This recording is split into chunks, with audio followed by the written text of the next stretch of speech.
Santo nostra vita. What are those richness? Those riches that are keeping us from the kingdom of God. What can be those? The last line says, whoever wants to be first will be last. Sometimes we want to be first here in a way that contradicts our spiritual values, our heart. We want to win an argument. We want to have the correct position. We don't want to be, we don't rebel against the slightest humiliation or shame. We want to have the best image possible and be acknowledged and recognized. We suffer when you are not the first, the most renowned or whatever. What are those riches that you can have? And now he's saying, it's hard for those persons to allow my kingdom get into your heart. The kingdom is something that is only received by the humble of heart, by the poor in spirit, by the little ones.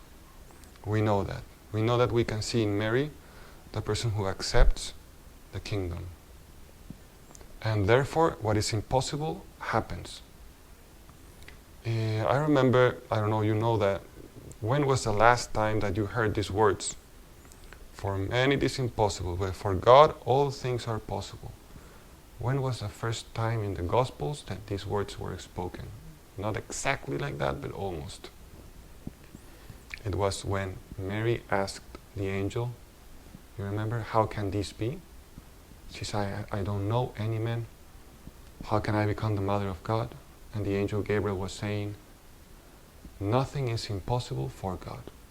And that's how the gospel begins. And that's how the adventure of spiritual life, of true Christianity begins.